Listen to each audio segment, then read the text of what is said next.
많은 분들이 가장 고민하시는 부분이 이거예요. 저는요, 창업을 하고 싶은데요, 아이템이 없어요. 이게 무슨 말씀인지 아세요? 그런 거예요. 제가 외국에 유학 가고 싶은데 영어를 못해요. 그런 거. 저 뭐 좋은 대학 가고 싶은데요, 성적이 낮아요. 이제 그런 정말 본질적인 부분들인데 이런 부분에서 고민을 다들 많이들 하시죠. 어떻게 하면 좋은 아이템을 낼 수 있을까요? 오늘 그 이야기 그리고 그 어려운 문제점을 제가 풀어드리도록 하겠습니다. 잠깐 제가 사례를 하나 소개해 드릴게요. 외국에 실제 있었던 이야기입니다. 한 남자분이 이제 대학원 MBA 수업 시간에 강의를 뒤쪽에서 이렇게 막 듣고 있었어요. 네, 듣고 있는데 앞쪽에 여학생이 안절부절 막 못하는 거예요. 왜 그럴까 해서 계속 그 여자분을 이렇게 뚫어지게 쳐다봤대요. 여러분들 수업 시간에 가장 궁금한 게 뭐죠? 맞아요. 시간. 언제 끝나지? 외국도 똑같았나 보더라고요. 보니까 이제 여학생이 시간이 궁금한 거예요. 근데 여러분들 시간 궁금하면 어떻게 하시면 돼요? 시계를 보시면 되죠. 근데 그 여자분은 시계를 못 봐요. 무슨 상황인지 아세요? 알고 보니까 그 여학생은 시각장애인이었던 거죠. 시각장애인이었는데 그냥 수업을 듣기 위해서 이제 왔던 거고, 시간이 궁금해서 물어보고 싶은데 너무 조용하니까 물어보지 못한 거예요. 근데 이제 대부분의 사람들은 그냥 아 그렇구나 하고 그냥 뭐 공감만 하고 이렇게 넘어가는데, 갑자기 이 사람이 뭐가 이제 발동되냐? 창업가 정신이 발동되는 거예요. 이제 그 사람의 머릿속은 이런 프로세스가 생긴 것 같아요. 시각장애인들? 그들은 시간을 어떻게 볼까? 만약에 시각장애인들을 위한 시계가 생기면 어떨까? 시각장애인들은 단순히 장애인이 아니라 나의 뭐다? 그쵸. 나의 고객이다. 즉, 이 사람은 뭘 했냐? 기회를 포착을 한 거예요. 이 사람도 분명 아이템은 없었습니다. 근데 기회를 포착한 거예요.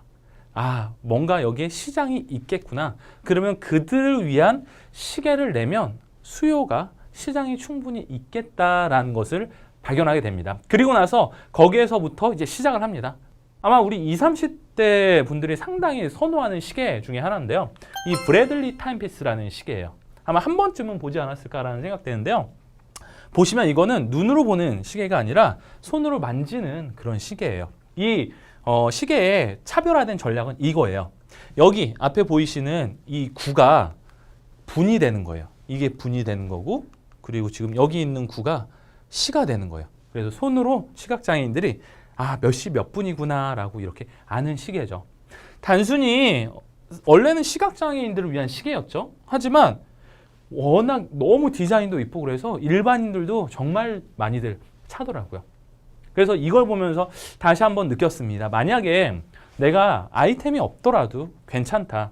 가장 먼저 중요한 것은 과연 기회가 어디에 있는지, 그리고 시장이 어디 있는지 그거부터 먼저 발견하고 거기에 그들의 욕구를 그리고 니즈를 풀어줄 수 있는 아이템은 무엇이 있을까라고 여러분들이 생각하시는 게 훨씬 더 성공 확률이 높은 아이템이 될 수 있습니다. 제가 지난번에도 한번 말씀을 드렸었는데요.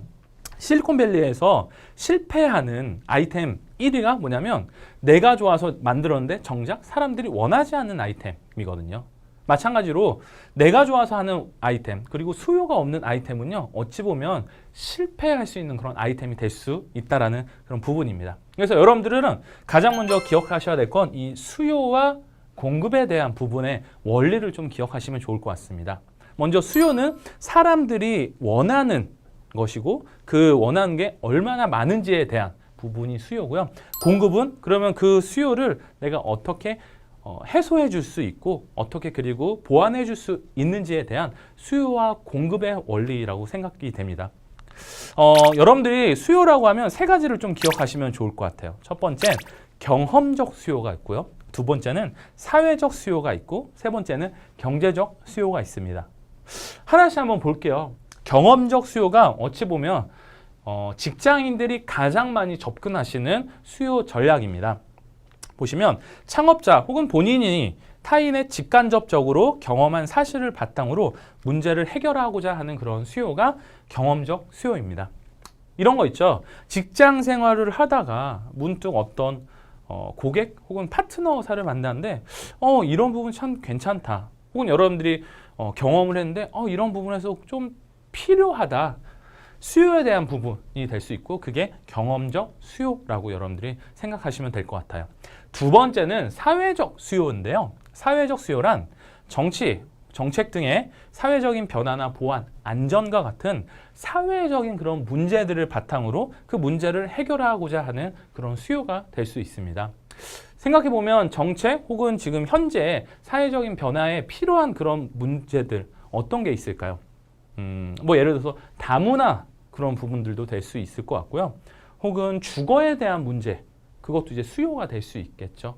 그런 부분에서 여러분들이 기회를 포착하는 것, 거기에서부터 시작하는 단계가 사회적 수요 부분입니다.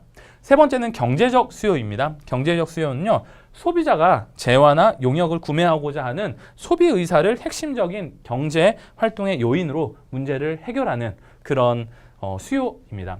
예를 들어서 우리가 필수로 경제 생활을 하면서 갖고 있어야 될 게 뭘까요? 예를 들어서 불이 날 때 불을 끄어야 되는 소화기, 그런 부분들도 필수로 있어야 될 것 같고, 생필품, 그리고 우리가 뭐 기술, 컴퓨터, 그런 부분, 일상적인 생활 속에서 꼭 필요한 경제적인 부분들의 수요가 경제적 수요 부분입니다. 그래서 교육생분들이 이 세 가지를 한번 생각해 보세요. 나는 어떤 부분의 수요로 접근을 해야 될까? 그리고 또한 여기서 여러분들이 생각하셔야 될 건 그 수요 안에서 고객들이 있을 텐데 그 고객들은 어떤 부분에 돈을 쓸지, 그거를 경영 용어로 구매 결정 요인이라고 합니다. 구매 결정 요인이란 소비자나 고객이 재화를 구매하는 과정 속에서 의사 결정에 영향을 미치는 여러 가지 요소들입니다. 예를 들어 볼까요? 여러분들이 신발을 만약에 이제 사고 싶으세요. 그러면 신발을 사기 위해서 이제 머릿속에 여러 가지 구매 결정 요인들이 이제 충돌을 합니다. 가격에 대한 거, 디자인에 대한 거, 브랜드에 대한 거. 근데 이런 거는 사람들마다 모두 다를 거예요. 네, 다르더라도 그 다른 사람들이 모이면 거기가 바로 수요고 우리가 이야기하는 시장이 됩니다. 예를 한번 들어볼까요? 여기 보시면 아까 이야기했던 신발을 가지고 이야기를 해보도록 하겠습니다. 어떤 고객은요, 신발을 딱 볼 때 가격이 가장 중요하고 그리고 AS가 가장 낮을 수가 있겠죠. 반대로 어떤 고객은요, 가격보다는 디자인을 볼 수도 있겠고요. 또 어떤 고객도 마찬가지로 디자인보다는 뭐 또 브랜드를 볼 수도 있고, 이런 부분으로 서로가 이제 다를 거예요. 근데 중요한 것은 그 다른 것들에 대해서 원하는 고객들이 점점 많고 그 고객이 시장이 될 수 있다는 부분입니다. 그래서 우리가 이 고객에 대한 부분을 분석할 때 경영학에서 STP 전략이라는 걸 많이 쓰는데요. 보시는 것처럼 STP 전략이란 시장을 최대한 세분화하여 자사의 제품에 맞는 표적 시장을 선정하고 그 제품을 포지셔닝 한다라는 그런 과정을 STP 전략이라고 이야기합니다. 한번 하나씩 볼게요. 먼저 시장을 세분화한다.